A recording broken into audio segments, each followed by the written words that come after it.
Voy a iniciar la grabación. Ah, Ya. ok, profesor. Ya, Benito, a ver, dale, ejecútalo Ya. nomás. Ah, ok, profesor. Ay, Tú lo has hecho en Java, ¿no? sí, profesor. A ver, Y acá está, son 445 y es ya, por exclusivo. ya, Benito. 0110. Tienes tus 2 puntos. Ya, profesor, gracias. Ya, ok. Sebastián. Buenas tardes, ingeniero. Perdón, después de Vero seguía César Rodríguez, ¿ya? Después de César sigue Sebastián, después Javier, después Alfredo, después Wilber, Angie, Henry y Juan Bejarano.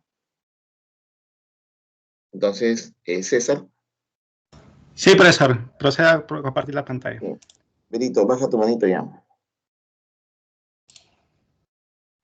Y ya está, profesor. A ver, ¿se puede apreciar mi pantalla? No todavía. Ahora sí. Ahora sí. Muy bien, voy a limpiar mi consola. Ya. Perfecto. Bueno, este es el ejercicio bonus del SOR. Aquí Ya. voy a le copiar en Python. Estoy usando la consola Spider. Ya.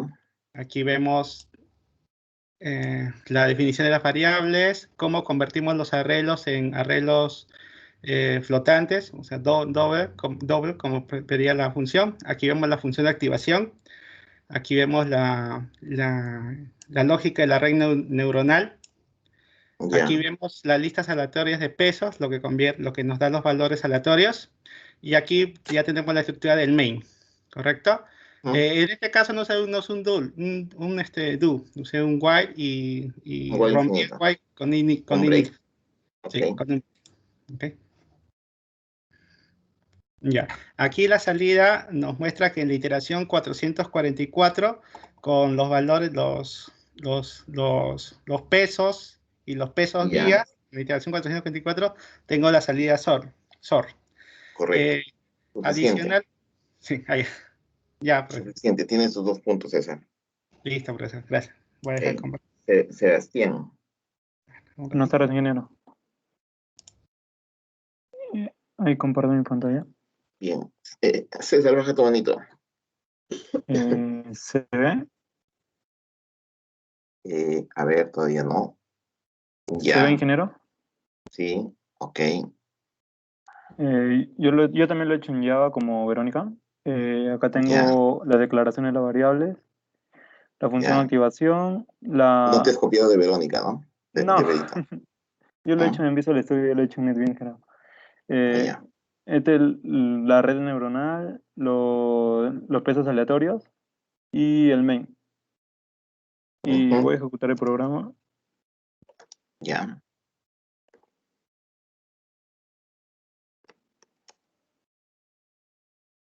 Y ahí se está ejecutando. Y ahí muestra que con los aleatorios de 354 se logró el SOR. Ya, El perfecto, 0, 1, Sebastián. 2. Tienes 2 puntos. Gracias, ingeniero. Muy bien. Baja tu manito. Javier Hilario.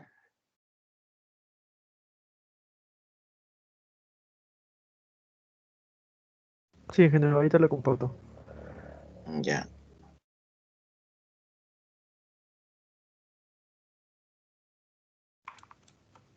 Ejecútala nomás desde Javier.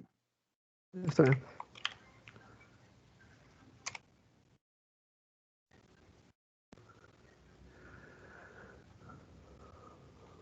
Mm, Se ejecuta 129 veces. Pero hay un problema. No genera la tabla del SOR. Sí, aquí tenía que ser 1-1, si no me equivoco. Sí, claro. Ese es el SOR. Tú estás Sí, haciendo la tabla del OR, no de no la A. lo. Sí, De la ingeniero, A. no lo guardé. Sí, ya fuiste, Javier. Era del SOR, por si acaso. Ya, muy bien. Entonces Javier perdió su oportunidad. Alfredo Raico. Sí, ingeniero, ahorita comparto otra Sí, pantalla. profesor, toda la vida hace esa pendeja. Javier, estás con tu micrófono encendido, por si acaso. Baja tu manito. Sí, ingeniero. ¿Logra visualizar, ingeniero? Alfredo, sí. Ejecútalo nomás. Sí. Ok. Ya lo he hecho en Java y aquí podemos visualizar lo que Ya. genera. A ver. Los pesos vías No, y no, los muéstrame la contratos. última. Veo que no Pues, genera. Ah, ya, correcto, sí, sí. 226 interacciones, sí. ¿no? Ya, entonces, Alfredo, tienes 2 puntos. Ok, ingeniero, gracias. Muy bien. Continuamos con Wilber. Ok, profesor Rugby. Comparto pantalla. Ok. Y, bueno, lo hice en Java. Y Ya. No te has copiado de Berito, ¿no? no. Yo lo hice Ya. sola. Y bueno, ahí está las interacciones y bajamos hasta al final que Ya. nos dio. Ajá. 11.445. Muy bien, Wilber. Suficiente. Ok, gracias, profesor. Tienes 2 puntos. Continuamos con Angie. Angie, ¿me estabas llamando, me parece? Sí, ingeniero, pero ya traje mi laptop porque sí Ay, o sí le tenía que mostrar esto. ya está bien. No me dejas dormir, pues, Angie. Ya, yo también lo he hecho en Java. Ya, a Ya. ver, ejecútalo. No te has copiado de Berito, ¿no? No, ingeniero. Ya. No es la única Ah, que ya. sé. Y eso, más puntos, ya. Y ahí está. Ya, correcto. A ver, pero no muestra más interacciones, solamente muestra eso. Son 508. Ya. Pero solo Esto, muestra la última, ¿no? no es todo esto. Ah, ya, correcto. Bien, Angie, excelente. Ok. Te felicito, tienes tus 2 puntos. Ya. Henry Castillo. Henry, hola Henry. Ingeniero. Tú habías levantado la mano. No, me equivoqué, ingeniero. Ah, te equivocaste. Ya, bueno, perdiste la oportunidad. No, Eh, sí, perdón, ingeniero. ya. Ah, te uniste a la marcha, eso es lo que pasó. No. La marcha de las manos levantadas. Bien, entonces Juan Bejarano. Sí, ingeniero, permítame un momento para compartir pantalla. Muy bien. Bueno, en mi caso yo lo hice en C Sharp. Ya, Corremos. Y ya está. ya. 1194 iteraciones. Ok, perfecto. Juan tiene 2 puntos. Gracias. Eli, ¿tú también dijiste? ¿Me dijiste? Elizabeth. ¿No? Elizabeth Quispe.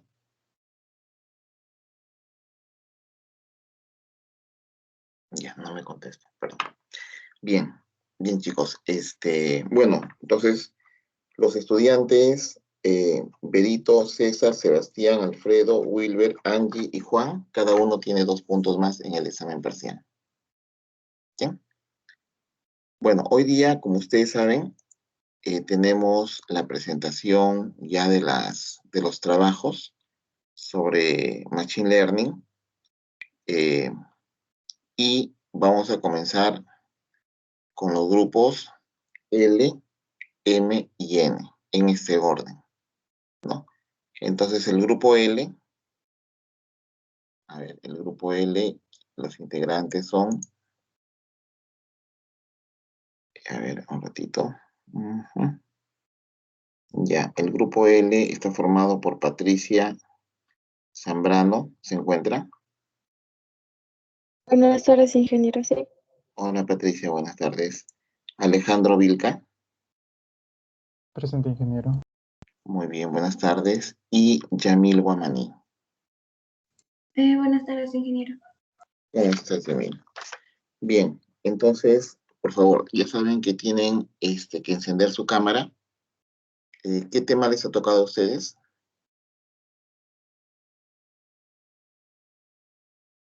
Máquinas de soporte vectorial.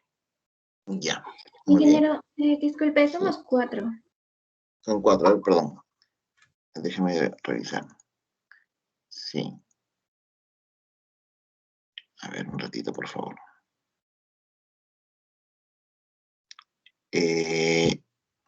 Sí, efectivamente son 4. Patricia, Alejandro, Yamil y Luz. ¿No? Luz, Díaz. ¿Qué tal? Bien, entonces, ¿en qué orden van a exponer? ¿Quién va a hablar primero?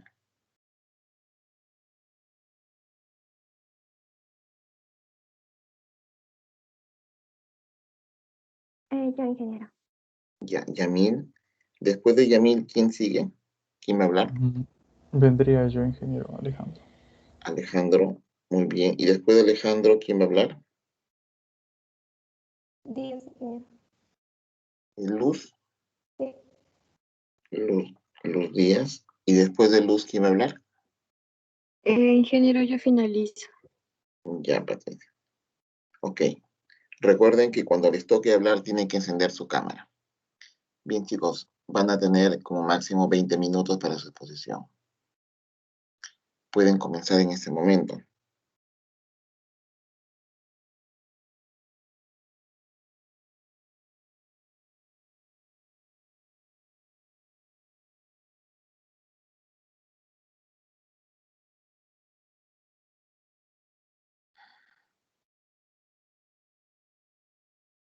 Ya, me imagino que va a comenzar Yamil, ¿no? Tienes que encender tu cámara, Yamil. Sí, ingeniero.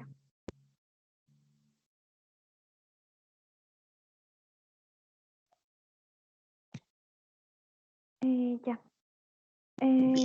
Hoy día vamos a hablar sobre las máquinas de soporte vectorial. Los integrantes soy quien les habla, Fiorella Díaz Mesa, Alejandro Vilca y Patricia Zambrano. Muy bien. Para la primera parte tenemos las máquinas de soporte vectorial. La idea central vendría a ser encontrar un hiperplano marginal máximo que mejor divida un conjunto de datos en clases. Construye un espacio multidimensional para separar las diferentes clases.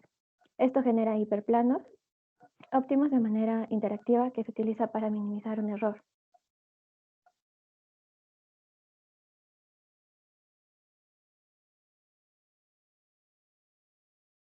En la primera parte tenemos los fundamentos, que vendría a ser el método de clasificación o regresión basado en hiperplanos de margen máximo definidos por los vectores o soportes. En estas máquinas son de soporte vectorial, que vendrían a ser una técnica de clasificación, o se puede decir que también de regresión. Esta está basada en hiperplanos con margen máximo y margen mínimo, los cuales son definidos por vectores de soportes. Como vemos en la imagen, tenemos los puntos azules y los puntos negros.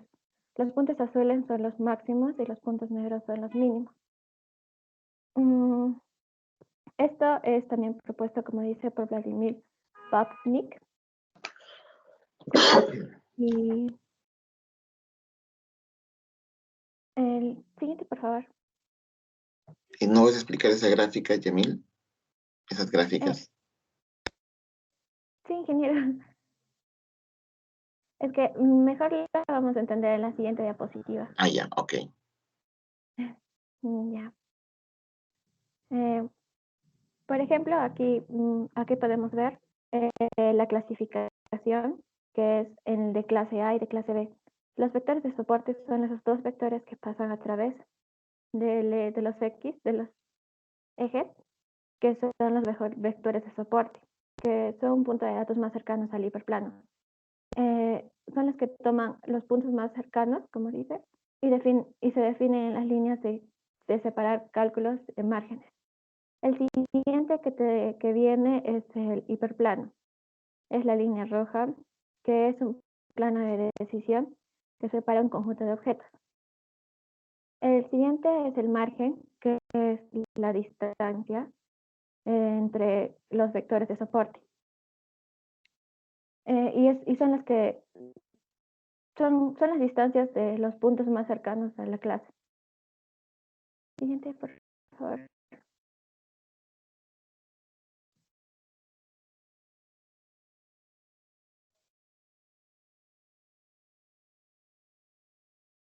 Esta parte, ya, en esta parte tenemos que son máquinas de soporte vectorial, que son una técnica para la clasificación o la regresión. Está basada en hiperplanos, como ya dije, de márgenes máximos y mínimos, los cuales son definidos como vectores de soporte. Son propuestos, como dice, por Vladimir Babnik, y en ese sentido puede ser que tengan mucha similitud.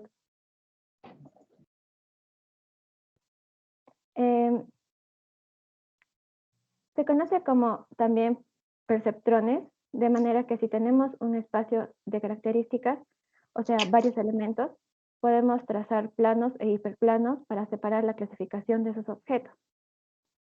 Sin embargo, en el problema del perceptrón es el que tiene muchas soluciones, se tiene muchas soluciones para un mismo problema.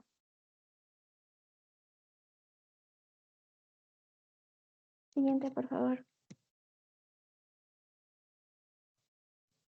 Eso ya lo expliqué. Sí.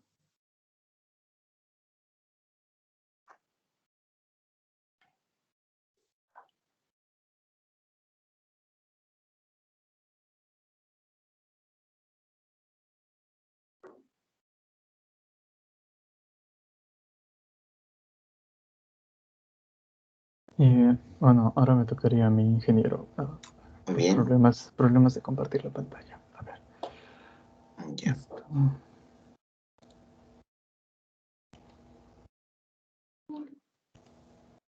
¿Tengo la cámara encendida? ¿Sí o no? Ingeniero, ¿me escucha bien? Sí, te veo, pero veo tu polo negro nada más.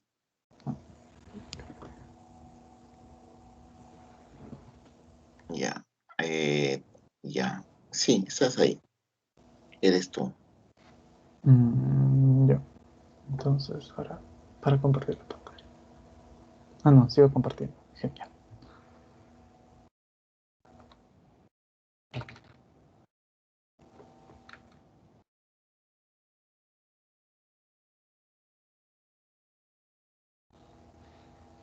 Entonces, continuando con la exposición de mi compañera, al momento de formular el problema, suponemos que tenemos un espacio de características Rn, es decir, n características. En este caso tuvimos que reducirlo a 2 para que podamos visualizarlo de manera gráfica. Es decir, x1 característica 1 y x2 característica 2. Asimismo, también tenemos un W que pertenece a Rn y que está relacionado precisamente con la ecuación del hiperplano, que se utilizará para separar las dos características. Entonces, el conjunto de datos de W van a ser los parámetros del sistema de manera que es posible determinar la ecuación del hiperplano, utilizando la ecuación producto.wx más b igual a 0. Siendo este caso en particular de tan solo dos dimensiones, no será más que W1x1 más W2x2 más b igual a 0. Esto siendo como producto un número escalar, debido a que el producto punto Wx nos da un número escalar y b también es un número escalar. Entonces, con esto podemos establecer unas fronteras de decisión, las que nos mostrarán que si tenemos un par ordenado cualquiera y lo pasamos por la ecuación del plano, entonces nos dará mayor que 0 todos aquellos elementos que estén al lado derecho del hiperplano y menor a 0 a todos aquellos elementos que estén a la izquierda.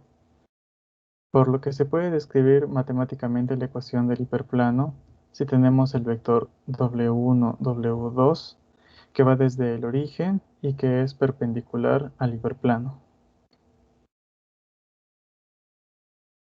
Entonces, para continuar, Babnik definió dos planos paralelos al plano principal y que pasan por elementos del conjunto de datos a los que llamó vectores de soporte. para lo que tuvo que reescribir las ecuaciones de las fronteras de decisión, de manera que ahora sería el producto punto de Wx más b es mayor o igual a 0 y establecerían el criterio para la clase 1, en este caso para los que están en el lado derecho. Y el producto punto Wx más b siendo menor o igual a menos 1 y establecerían el criterio para la clase menos 1, que serían los que están en el lado izquierdo. De esta ¿Podrías manera, explicar esas ecuaciones, por favor, Alejandro?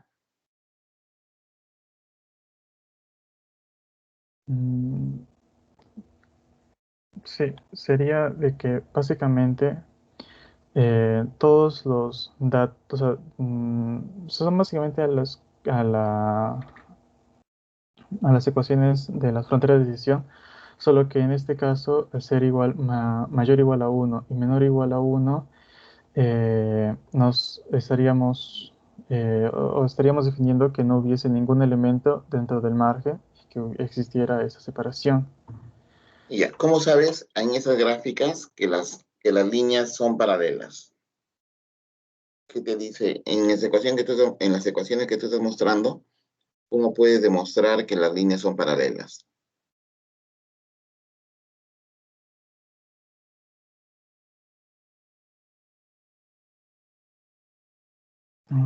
No sabría responderle A ver, con y te exactitud, ayudo. ingeniero. Alejandro, ¿te acuerdas que estas son líneas, ¿no? Estás reduciéndolo a un plano. Ujú. La pendiente, ¿qué tienen en común dos líneas paralelas? Tienen la misma pendiente, ¿no? Sí, ingeniero. ¿Sí? Entonces, tu pendiente, ahí en tu gráfica, ¿cuál es? Es W, ¿no? Sí, a tu punto. Es el W, ¿no? Entonces, tienes ahí el mismo W en ambas ecuaciones, en ambas ecuaciones de la línea, ¿no? Porque ahí tienes una línea recta. Estamos hablando en la clase 1 y clase menos 1. ¿No? Quiere decir que tus líneas tienen la misma pendiente, por lo tanto, van a estar en paralelo.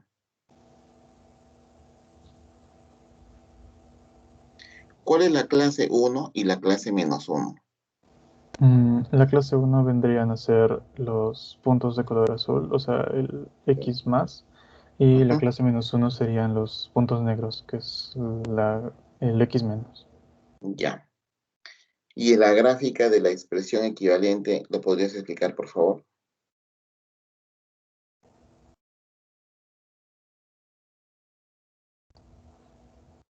¿La gráfica o la ecuación, ingeniero? La ecuación de la expresión equivalente, hay una expresión ahí. ¿Lo podrías explicar, por favor, Alejandro?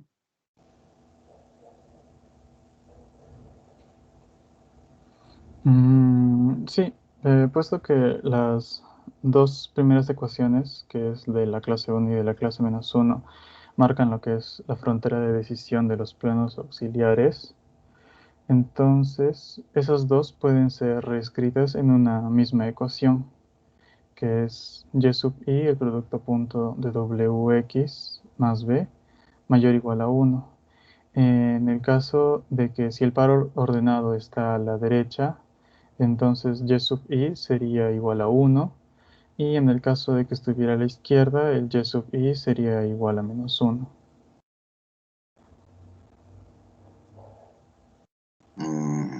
Ya, ok. Puedes continuar.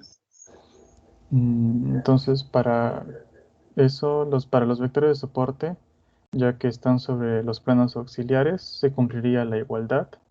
Entonces la fórmula nos quedaría como y sub i, el producto punto wx más b menos 1 sería igual a 0. Esa sería la fórmula para los vectores de soporte. Continuando, ya que la idea de Vapnik era encontrar el hiperplano que establezca el margen máximo, para poder determinar la longitud del margen, evaluábamos lo que es la magnitud de la proyección del vector de soporte x- sobre el vector del plano W. Dicha longitud se halla con la fórmula que vendría a ser D es igual al producto punto entre el vector x- y el vector W, dividiéndolo entre la norma. De igual manera, se puede hacer lo mismo para el vector de soporte que está a la derecha del plano. Entonces, la distancia del margen vendría a ser la diferencia entre de más y de menos, que es este de más y este de menos, dándonos como fórmula la siguiente. O sea, el de menos y el de más es la distancia de la línea perpendicular del origen hacia cada una de las rectas de división. Ya. Y el margen sería la diferencia entre las dos distancias. Correcto. ¿Qué es W mayúscula con las dos líneas a los costados?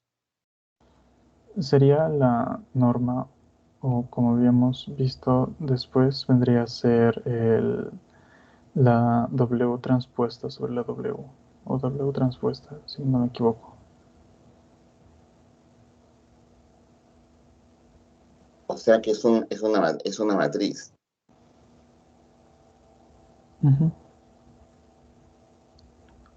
¿Una matriz de qué? De pares ordenados, por lo que habíamos investigado, ingeniero. Ya. A ver, continúa, por favor.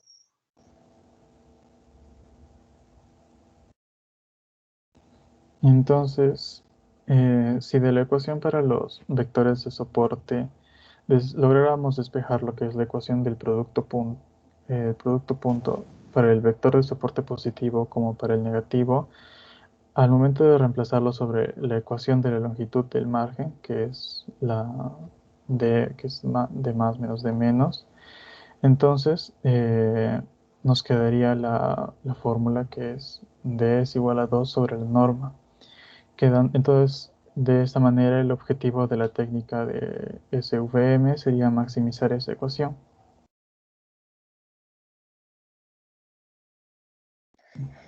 Y con eso le paso la palabra a mi compañero. Ya, a Luz. Ajá, sí.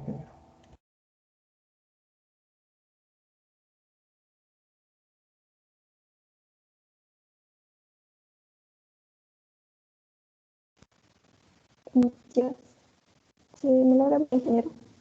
Hola, Luz. A ver. Sí, te veo. Y ya. Buenas tardes, ingeniero, y buenas tardes, compañeros. Voy a continuar con la exposición con el punto 4, que es la optimización.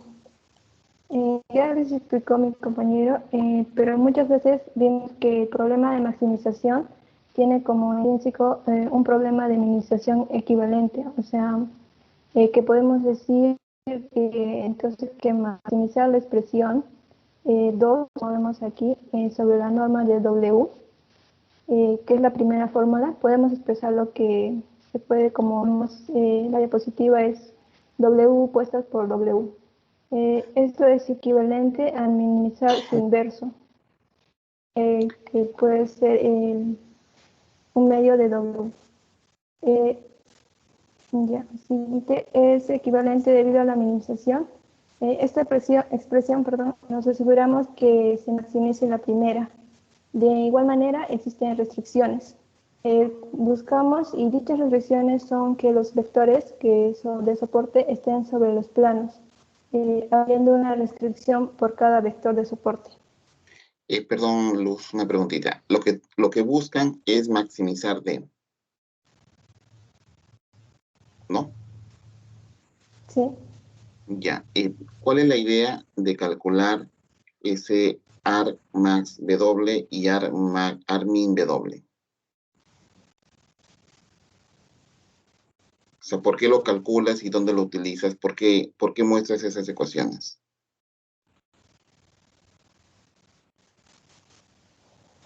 Es que necesitamos la forma para sacar los puntos. Ya, o sea, ¿pero qué es? O sea, yo sé que, por ejemplo, los W viene a ser la matriz de las pendientes, pero le pregunté a Alejandro y no me supo explicar bien. O sea, ¿por qué están calculando esos parámetros? R más W, R min W. ¿Cuál es la idea? ¿Qué es lo que quieren demostrar ahorita? Yo tengo entendido que las formas que estamos utilizando es para, o sea, sacar los puntos pues, para los vectores de soporte, para obtener los vectores de soporte. Ya, pero los vectores de No. soporte son ecuaciones de división, ¿no? Sí. Ya, ok. Continúa, por favor, Luz.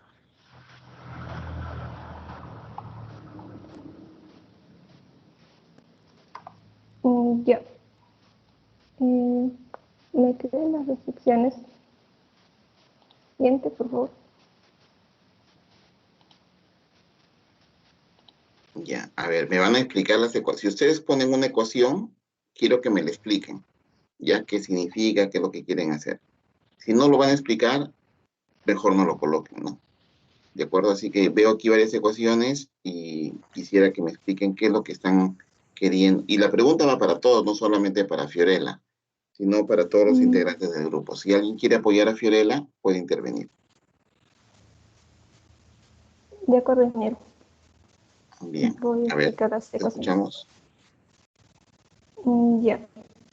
Seguimos con lo de que es optimización, que se basa en el piano. La técnica de multiplicadores de Lagrange nos permite, a partir de una función objetivo, que se necesite minimizar unas restricciones de igualdad. O sea, establecer un nuevo problema de optimización donde no haya restricciones. Quiere decir que básicamente un problema de minimización de una función objetivo con restricciones se convierte en uno que no tenga restricciones.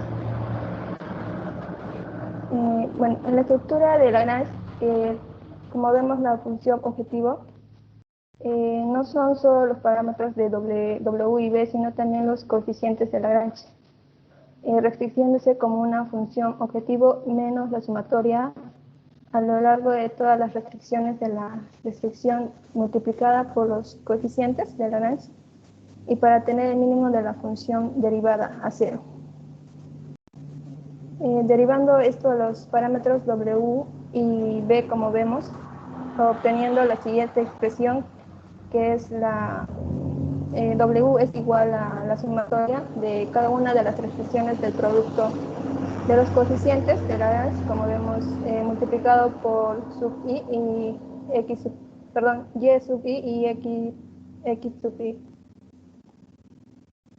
Una vez reemplazadas estas dos expresiones en la ecuación de Lagrange, obtenemos la siguiente ecuación, que es la última, que solo depende de los coeficientes de Lagrange y del producto de los puntos de vectores de soporte.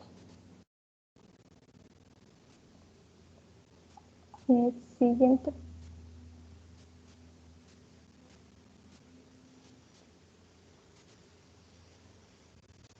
Bueno, seguimos nosotros el truco de kernel.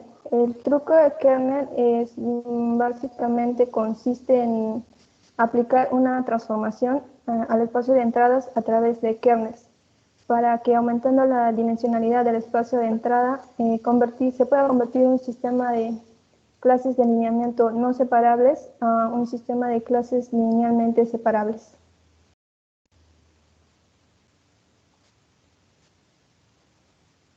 Siguiente, por favor.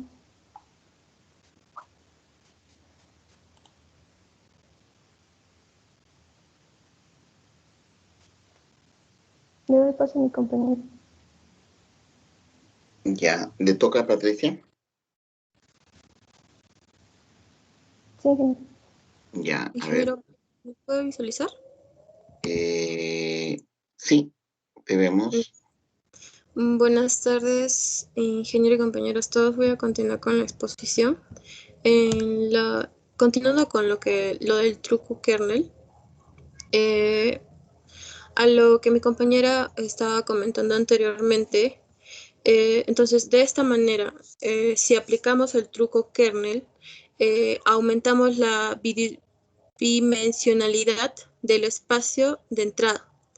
Entonces, lo que nosotros hacemos, trazamos un plano que divide los grupos y luego se proyecta en el plano de un sistema de las dos dimensiones. Como vemos en la imagen, hay un plano en 2D y hay un plano en 3D. Entonces, lo que hace el truco kernel es plasmarlo, lo que se implementa en el 2D, se plasma al 3D. Sí se puede llegar a visualizar, ¿no, ingeniero?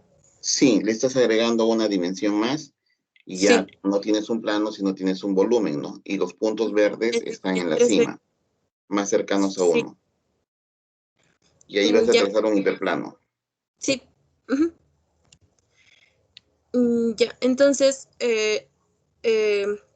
este sería nuestro plano principal.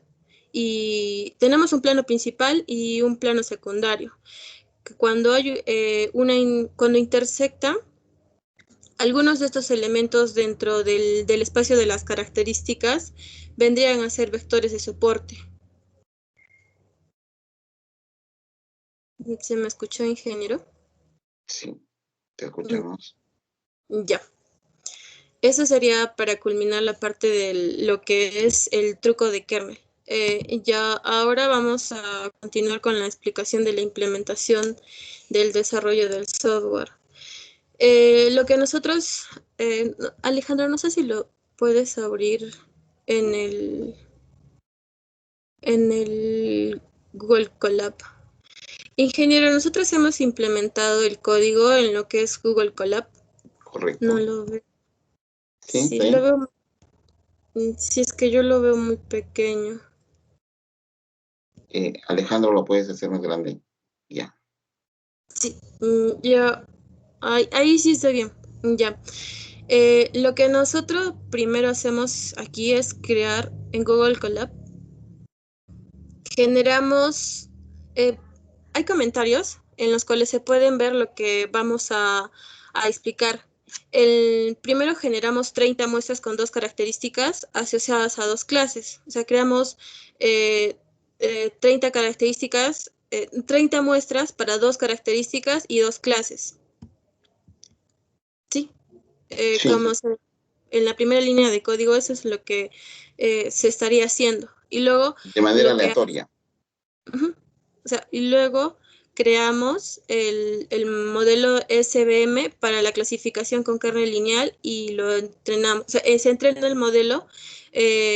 Aquí sería para lo que es el color verde o el color negro. Es lo que nos muestra el gráfico al momento de compilar el código. Entonces, esta va a ser lineal. Kernel en esta va a ser lineal. Como podemos visualizar, dice kernel es igual a linear.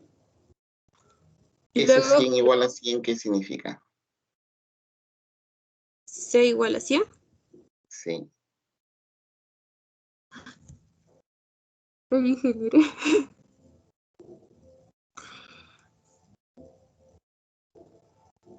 Ay. Pero no estás sola, Patricia. Por si acaso tus compañeros se tienen que ayudar. Este es un trabajo en grupo. Es que... ay, ¿por qué se me... ay. Continúa, no te preocupes. Ok. Y ahorita me voy a acordar, ingeniero. Ya, no hay problema. Entonces, nosotros al implementar este modelo en la máquina de soporte vectorial, que sería el de kernel, entonces luego graficamos los datos en el espacio de las características. En estas 2 líneas de código para poder graficarlos por los colores, como lo dije en el color verde y en el color negro. Ya, a ver, creo que Alejandro, deberías seguir la línea que Patricia está explicando porque tú estás todavía arriba y tu compañera ya está más abajo, ¿no? Ya, la idea es que Patricia vaya explicando y tú marques el cursor en la línea donde ella se encuentra en la explicación. Ya. Para lo que es la creación del merge, para evaluar la función de decisión HANA. Sí, ahí. Para la creación de la decisión de evaluar la función de la decisión, aquí lo que es predice, o sea, prácticamente ordena entre las líneas paralelamente lineal, los 2 vectores, entre el color verde y el color negro. Entonces, aquí lo que tiene una palabra, ingeniero. Es que es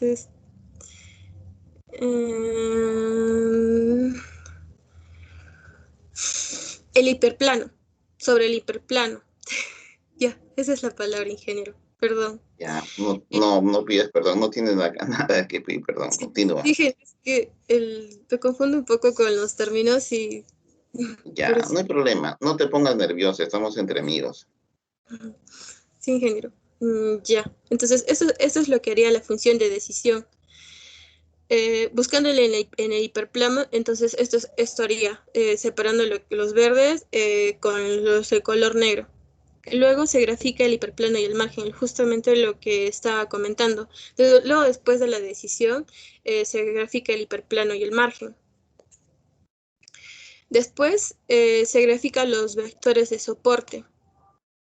Como podemos ver, aquí analiza los colores, si es el color negro o es el color verde.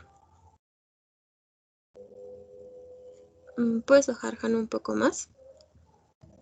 Luego de esto, luego de la implementación, se predice, realizamos lo que es la predicción y graficamos los vectores. Como podemos ver, está lo del color negro y lo del color verde. Y los vectores los dos vectores o sea, están en el hiperplano. Si no habría un hiperplano, lo que vamos a ver a continuación es de los que son linealmente no separables. Este es un modelo linealmente separable y el otro es linealmente no separable.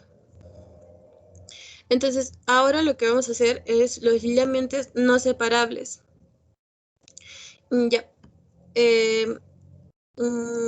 Ya. Importamos librerías para poder realizar lo que es esta clase. Aquí generamos 100 muestras con 2 características asociadas a las 2 clases, al igual que la anterior.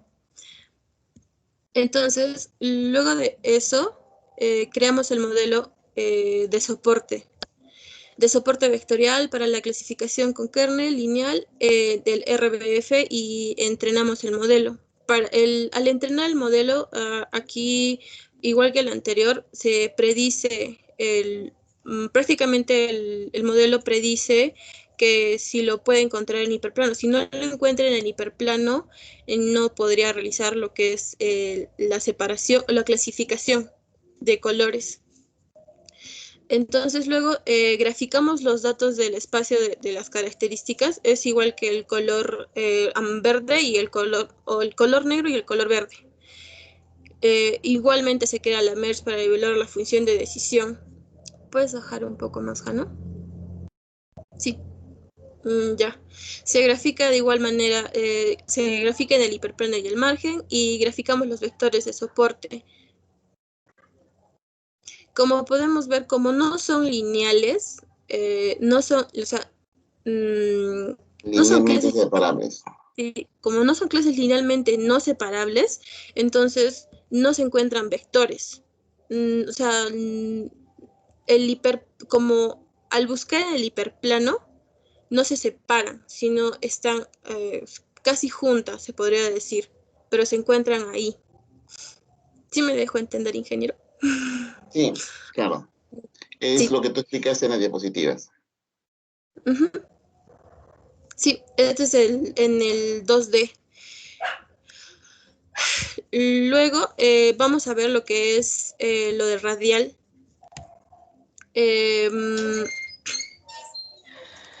Ya, aquí vamos a ver lo que es el modelo radial. El modelo radial de Kerbel. Entonces, igual, lo mismo, generamos las características, hace la función de decisión y el hiperplano en el margen. Hace los mismos procedimientos, pero con diferentes valores en la parte de arriba. Esta es como quien dice la manera radial de kernel. ¿Cómo se puede? Mejor dicho, esta es la visualización en 2D que se tiene. ¿Ingeniero? Sí, claro. Sí, el truco de kernel. El truco de kernel. O sea, pero este es de manera radial, o sea, en 2D. Y el siguiente. Ya. Aquí lo visualizamos el efecto del truco de kernel, donde se aumenta la dimensionalidad del espacio de entradas.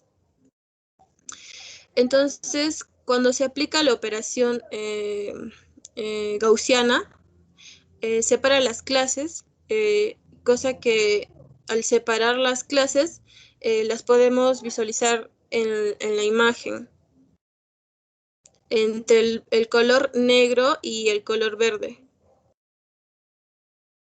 ¿Qué pasó? Ya.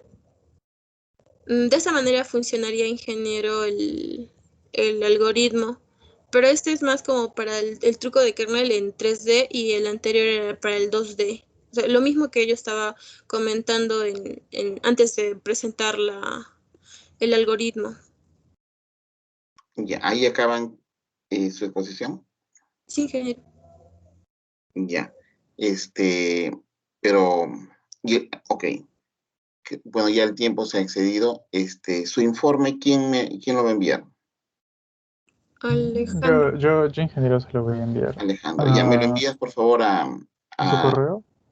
No, lo envías por aquí, por el Teams, a mi cuenta.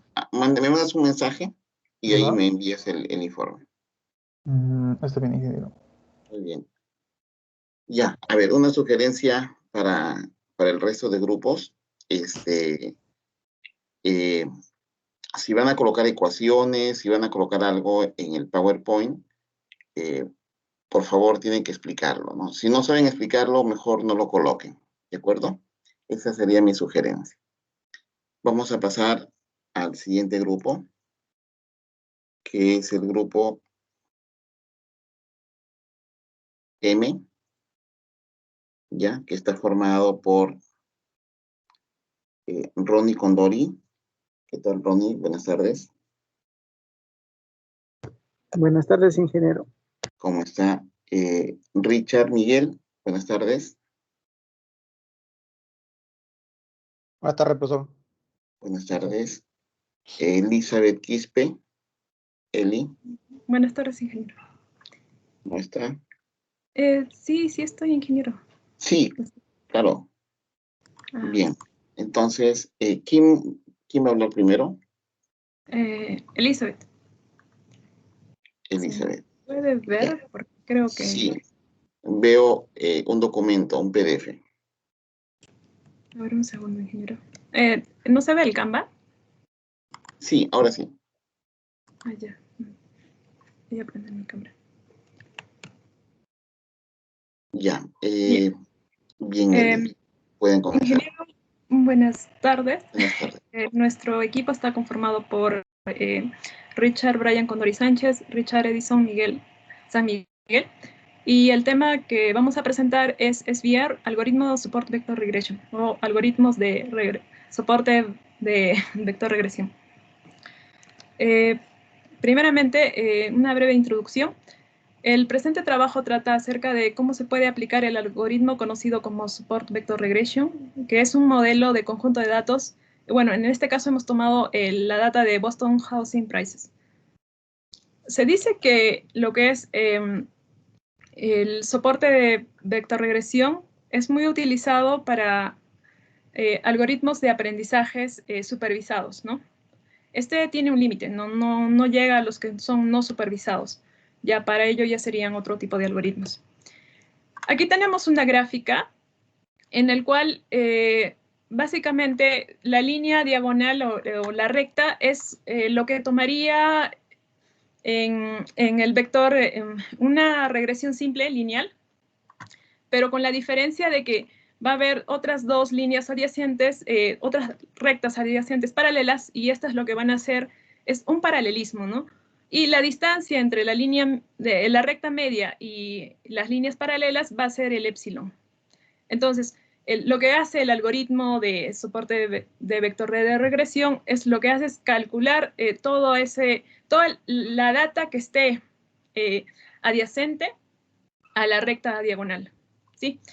Como pueden ver aquí, nuestra ecuación de la recta, que y es igual a wx más b, donde w sería como el peso de lo que viene a ser en la recta de las x, y el b viene a ser disculpe. O sea, el B es el intercepto, ¿no? O sea, donde la recta cruza el eje y el W es la pendiente. Sí, claro, pero en este caso viene a ser como, bueno, como hicimos la clase pasada, bueno, perdónenme. Tranquila, Elizabeth, tranquila, no te preocupes. Me confundí un poco. Bien, No hay entonces lo que trata de decir es que conforme nosotros vayamos generando matrices de coeficientes, esto luego se va a convertir a una matriz de identidad. Vamos a reducir los valores de epsilon para que cada vez se vaya acercando más al valor.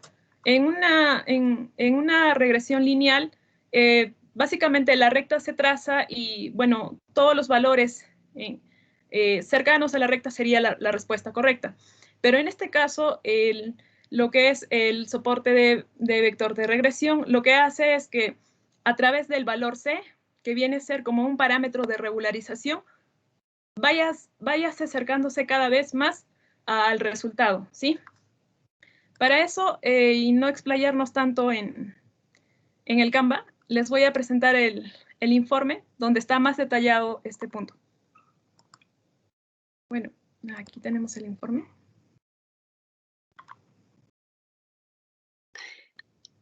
Ya. ¿Y por qué no lo han presentado en PowerPoint, Eli? Bueno, en nuestro caso es que no, la verdad que no nos ayuda mucho el tema de desglosar toda la información. Lo hemos desarrollado mejor en el PDF. ¿Sí? O sea, lo que ustedes quieren lograr en el tema de regresión es encontrar un modelo que sería, en este caso, una línea que representaría los datos o los puntos que están mostrando ahí, ¿no? Sí, correcto. Bueno, el objetivo de este proyecto, de este presente trabajo, es demostrar la validez del modelo de soporte de vector de regresión, o conocido como SVR, como una herramienta de análisis. Bueno, en este caso tomamos la dataset de Boston Housing Prices, que ya los mencioné, cómo sería el precio de las viviendas en Boston. Y vamos Ese es del video que les mostré. Sí, es bastante parecido. Inclusive hemos hecho nuestro notebook en Jupyter y hemos calculado los valores. O sea, ¿cuánto cuestan las casas de acuerdo al número de habitaciones, ¿no? Al número o la zona, ¿no? Es el mismo dataset. En este caso, nosotros estamos haciendo el cálculo según el presupuesto que tiene la persona, porque los precios varían conforme sean las zonas, la distancia, la altura, también el tema de la comodidad. Entonces, casi al finalizar, eso lo va a explicar un compañero más adelante, vamos a aproximar un precio y según ese precio, el algoritmo nos va a botar un valor, ¿no? En el cual nos va a mostrar. Ya. Bien, entonces le doy pase a mi compañero Richard San Miguel, quien va a proceder a explicarles el ejercicio.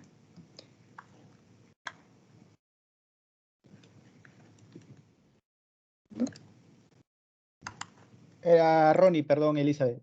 Era Ronnie. Disculpe. Sí, voy a empezar a compartir el ejercicio. Ok. Entonces le toca a Ronnie. Ya. Buenas tardes. Hola, Ronnie, ¿cómo estás? Ingeniero. Sí, muy bien. Elizabeth, ya puedes apagar tu cámara y le tocaría a Ronnie prender su cámara. Lo que nos toca ahora es la definición. Disculpe.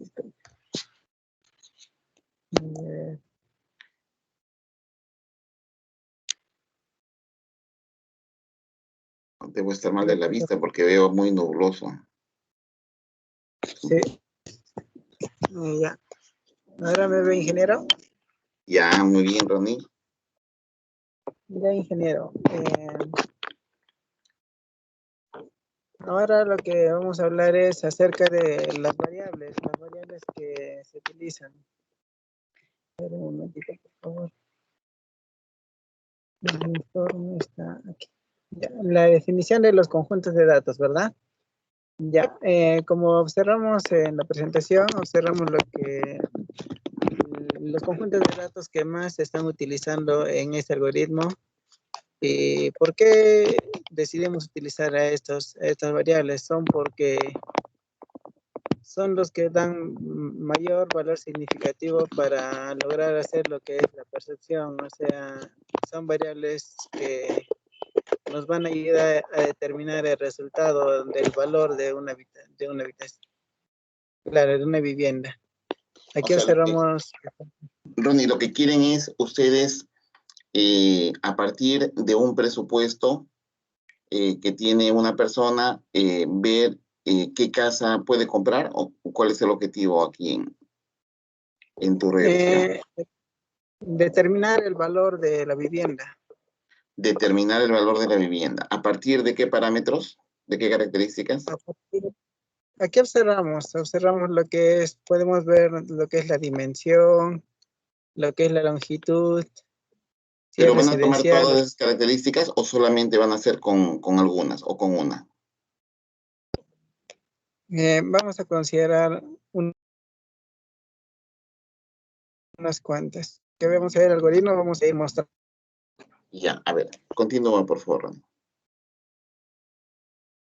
Ya, aquí observamos lo que son esto. Según las reglas de la matemática, observamos una matriz donde determinamos lo que son las variables y vemos ahí lo que son. A ver, pues mueve por un costadito, por favor, esa tablita, porque se vea.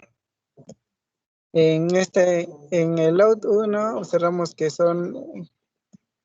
observamos ahí lo que es la significancia, la desviación estándar y lo que es el mínimo, el máximo y dándole una tasa de lo que es el 75%, 25 y 50, pero no sé si podría moverlo un poquito. La tabla está por un ladito. Elizabeth. Sí, sí lo moví, pero creo que demora en mostrarse un poco. Ahí ahí observamos lo que son los estos.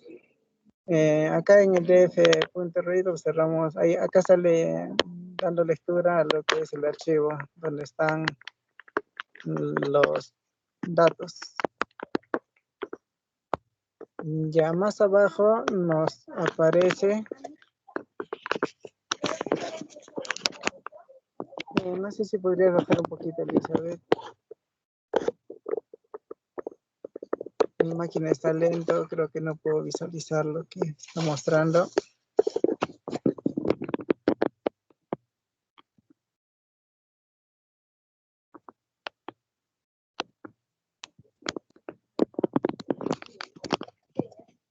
Elizabeth, ¿puedes bajar un poquito?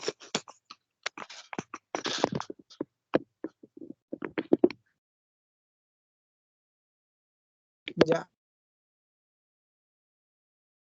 De las variables, aquí le está convirtiendo a una matriz de hacemos todo lo que son las variables y el peso que le brinda a cada uno para hallar lo que es la percepción en este caso, para lograr determinar el margen de lo que queremos hallar. Por ejemplo, acá vemos que a una habitación le ha dado un valor del 0.6963.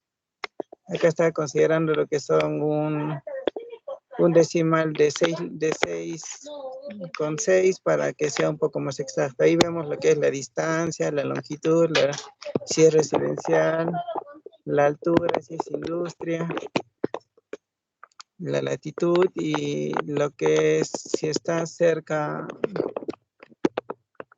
Bueno, ya, aquí observamos si es en un lugar de crimen, observamos varios elementos que vemos que están de un rango de 0 a 1%, de 0 a 1. Y más abajo vamos a observar lo que es el diagrama.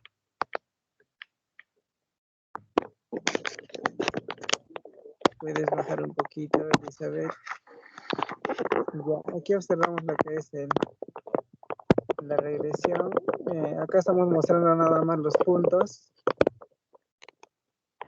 ubicados de cada dato que se ha extraído.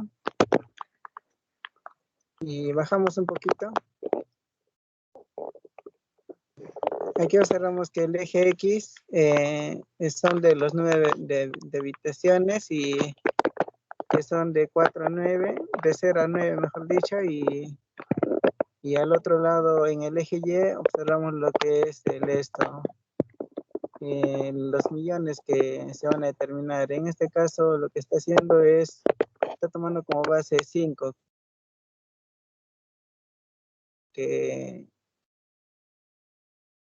y vean, el eje Y está de 0 a 50.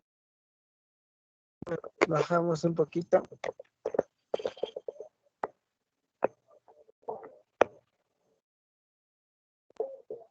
Bajamos.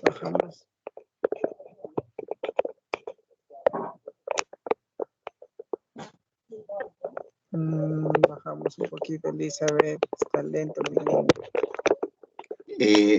Ronnie, disculpa, lo que pasa es que casi no te escucho porque te escucho muy entrecortado. Hay un ruidito que parece un golpe que está ocurriendo en tu micrófono. No sé si tus compañeros se pueden apoyar para una mejor explicación un poco más fluida. Ya, un poquito, baja un poquito, por favor. En el siguiente gráfico, disculpe, se observa lo que es la regresión lineal. Justo a lo que vamos a hablar. Que vamos a tomar la predicción. Ahí observamos. ¿Me escucha? Disculpe. Ya, sí, ahí. Te escuchamos. Ya. Ahí observamos lo que es la predicción de la regresión lineal, donde estamos considerando que la línea que inicie en lo que es la posición 0, 0 y termine en lo que es la posición era 10, claro, 10. Acá consideramos la base de un intercepto de 50, a ver, disculpe.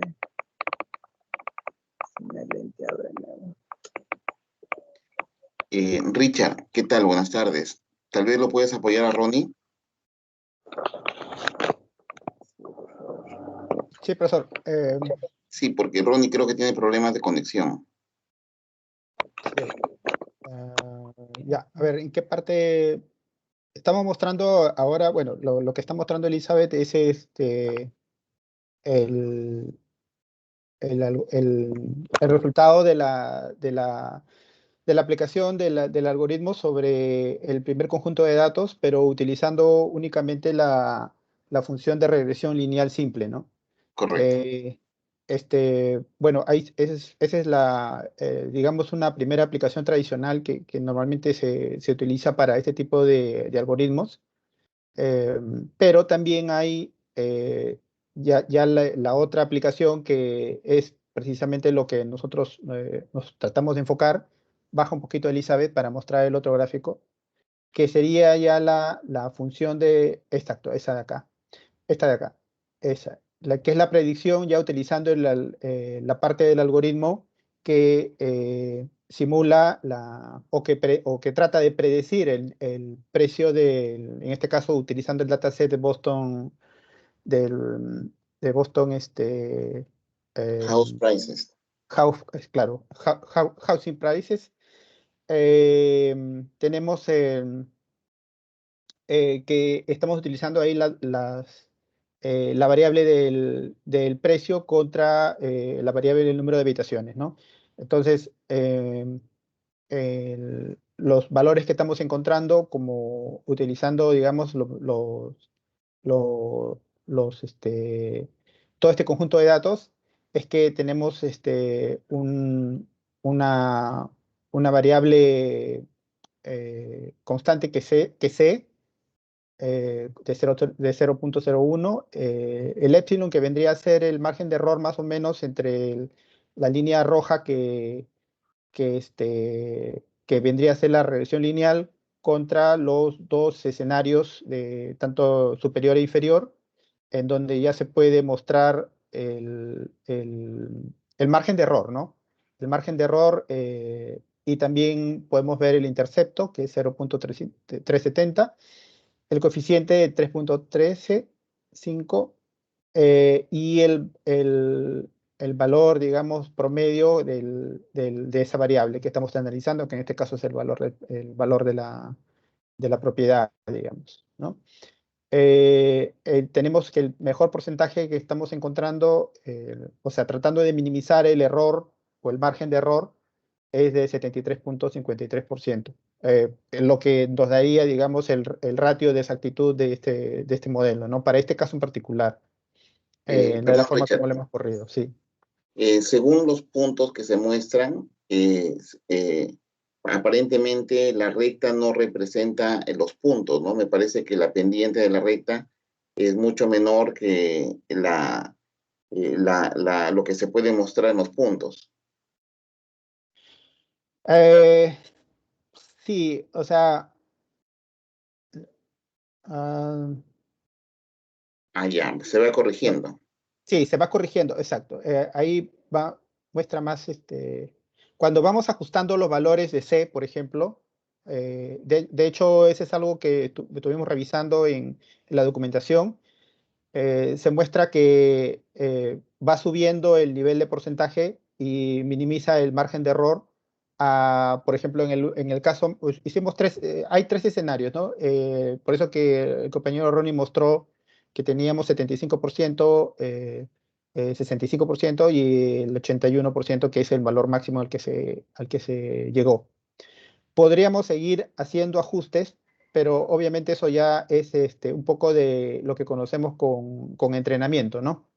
del algoritmo. Entonces... ¿Entrenamiento o prueba y error? O sea, ¿son valores que ustedes están ajustando o automáticamente el algoritmo está haciendo esos ajustes?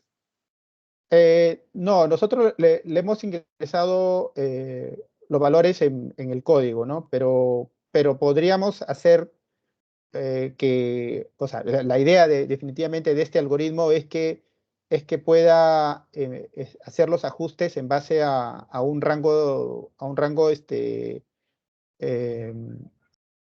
basados en el margen de error, ¿no? O sea, en el valor de épsilon,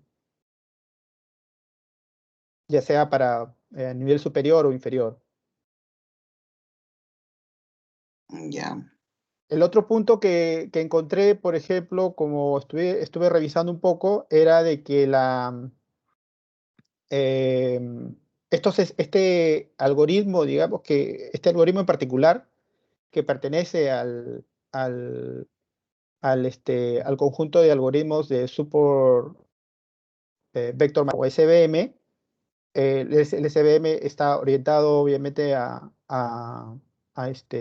algoritmos de clasificación, pero estos pertenecen a la misma familia de algoritmos, y sin embargo tienen que utilizar estas técnicas de regresión. Normalmente, digamos que no deberían tener un alto consumo de recursos de procesamiento para poder ejecutarse, porque está basado principalmente en estas fórmulas estadísticas, ¿no? Esta es una base estadística principalmente. Y lo que tratamos de encontrar con esta clase con la aplicación de este algoritmo es generar diversos escenarios que puedan ajustar el margen o minimizar el margen de error que normalmente podemos manejar dentro de la aplicación del conjunto de datos. Una pregunta, Richard. ¿En qué se diferencia entonces un análisis estadístico que te permite calcular esta recta de regresión que representa los datos de un algoritmo de Machine Learning? O sea, los dos son algoritmos de aprendizaje supervisado. Yo creería que la principal diferencia está en que los SVM son de clasificación, tienen otra clase de aplicaciones, principalmente para, por ejemplo, clasificación de imágenes, detección de fraudes, lo que se conoce como retención de clientes también aplicado a marketing, ¿no? A nivel comercial o en finanzas también inclusive, o para diagnosticar incluso algún comportamiento. Y en el caso nuestro, todo lo que tenga que ver con regresión se utiliza más para forecasting, o sea, para predicciones, ¿no? Eh, y optimización de procesos o quizás inclusive ejecutar insights. Ahora, justo la siguiente parte, el, el punto 6, que es lo que estaba por mostrar, baja un poquito, ahí justamente son las aplicaciones. Lo que estamos nosotros, lo que pudimos encontrar es que los SBR tienen múltiples aplicaciones, pero dentro de lo que se conoce como el campo de los algoritmos de Support Vector Machine, ¿no? Ahora, aplicaciones hay en diversos tipos, o mejor dicho, en diversos campos. Yo he tratado, o bueno, acá tratamos de un poco agruparlos por industrias, ¿no? Por ejemplo, para tratar de llevarlo un poco más al lado comercial también, que de hecho esto tiene mucha aplicación a nivel del mundo científico, pero a nivel comercial podemos encontrar las siguientes, ¿no? Por ejemplo, para el caso de finanzas, se puede aplicar en predicción de precios para acciones de bolsa. Eso es bastante usado, digamos, o que es una de las aplicaciones principales en finanzas. Para ingeniería, el tema de resistencia a materiales, específicamente para lo de concretos o para el tema de, también creo que la clase pasada vimos un tema relacionado con temperaturas y resistencia a materiales. En tecnología de información también pude encontrar un par de ejemplos. De hecho, en mi trabajo estamos viendo una, una aplicación acerca de predicción de errores o fallas de hardware que tiene que ver con la aplicación de este algoritmo. Y estamos también un poco extendiéndolo para la parte de estimación de demanda y capacidades, ¿no? Por ejemplo, de hecho yo tengo un poco más de información respecto a eso porque estamos utilizando Watson, que es el servicio de IBM para Inteligencia artificial. para inteligencia artificial, exactamente. Entonces, internamente lo podemos utilizar para poder estimar, por ejemplo, la demanda y capacidades de cómputo en un data center. Es un problema principal de bastante importancia que tenemos nosotros dentro del trabajo, porque nosotros gestionamos normalmente capacidades de cómputo para clientes y todo el tema de gestión de capacidades de cómputo, es el procesadores, CPU, disco, actualmente son gestionados en parte en forma manual, en parte con aplicaciones dispersas, pero lo que mucho piden los clientes es anticipar la demanda de capacidades, porque normalmente es que se le avisa al cliente ya cuando hay problemas de capacidades. Entonces, esto, por ejemplo, es algo que ya lo estamos haciendo y utilizando Watson. Entonces, creo que es una aplicación real, ¿no? En ciencias de la salud también encontramos algunas aplicaciones relacionadas con costos de aseguramiento, para predecir costos de aseguramiento de salud en pacientes crónicos por edades. Hay un dataset bastante interesante respecto a ese tema. De hecho, lo teníamos como backup para poder presentar esto, pero nos inclinamos por el de Boston, que es un poco más conocido. También encontramos que hay algunas aplicaciones de predicción de contagio de enfermedades, ahora con el impacto del COVID-19, y otros de predicción de enfermedades más comunes en grupos de pacientes, como por ejemplo enfermedades crónicas, ¿no? Por el tipo de diabetes, presión alta, ¿no? Hubiese sido Por decir interesante, algo. Richard, dado que tú trabajas en IBM y eres un arquitecto en el área de IBM, ¿no? Sí. En el área de, me dijiste, arquitecto, ¿en qué tema eres? Perdón. Yo soy, bueno, el rol es de Client Architect, pero es básicamente un arquitecto de soluciones de TI, sí. Claro, entonces tú eres un experto en el tema de IBM y creo que hubiese sido muy interesante tu aporte, justamente hacer una pequeña demo en IBM Watson, ¿no? Para que los compañeros puedan Sí. ver. Sí, de hecho, bueno, lo puedo complementar. De repente, podría ocupar algún tiempo O coordinamos de repente o para coordinamos, claro, más para hacer la adelante demo. una clase, puedes complementar esto con una demostración de IBM Watson. Sí, sí, sí. O sea, lo estuve revisando un poco. Se puede cargar, se puede hacer la carga del dataset, de cualquier dataset en realidad, pero la idea de Watson es un poco simplificar el trabajo de la persona que está haciendo la investigación. O sea, de hecho, cuando estuve mirando un poco, mi intención también era mostrar un poco acá en este trabajo, pero vi que no tenía, por ejemplo, el nivel de detalle que podíamos obtener utilizando JupyterLab, por ejemplo, donde sí puedes ver el código y eso, ¿no? Porque en realidad lo que estás cargando acá es únicamente el dataset, configuramos algunas cosas adicionales, parámetros. Y te entrega el resultado ya. Y te entrega el resultado, ¿no? Claro, es un poco más como una caja negra. Ya. Pero sí es interesante de todas maneras, porque sí llega a obtener el mismo objetivo, ¿no? O sea, llega a cumplir el mismo objetivo, porque te muestra inclusive las gráficas y las tendencias y valores que tienen que ver con el objetivo de la aplicación. Bien, Richard. Bueno, de repente coordinamos para que más adelante, unas 2 o 3 clases, cuando termines exposiciones, nos puedas hacer una demo de Watson. Sí, sí, claro. ¿Ya? Y eso lo voy a considerar como un aporte de tu grupo. Sí, perfecto. Gracias, Richard. Gracias. Gracias, Ronnie. Gracias, Eli. Acá veo tu imagen, Ronnie. ¿Te has puesto mascarilla? Gracias, ingeniero. Ok. Ya. Puedes apagar tu cámara. Ronnie, podrías apagar tu cámara. Bien. Bien, chicos.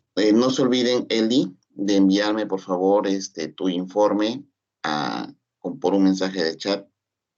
Y bueno, el tiempo ya nos ha ganado, entonces Henry Castillo, Raúl Lozano y Yoshimasa Toguchi se encuentran. Sí, ingeniero. ¿Qué tal? Buenas. Sí, ingeniero, ¿cuándo nos encontramos? Sí.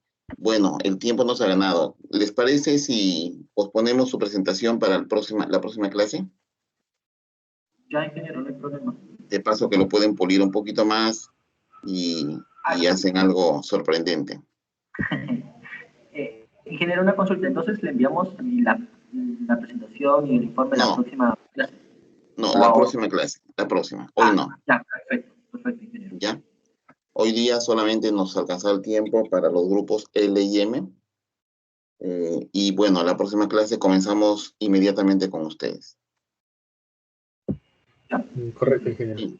Chicos, muchas gracias. Bueno, creo que esto se va a poner interesante porque los temas son muy aplicativos y vamos a ver también, sobre todo el tema de la demostración me interesa, ¿no? Que expliquen bien el código, ¿no? ¿Qué significa cada línea que están ejecutando? Y que eso tiene que encajar con la teoría que ustedes expliquen. Bien, bueno, con eso ya yo estoy terminando la grabación. Nos veríamos entonces.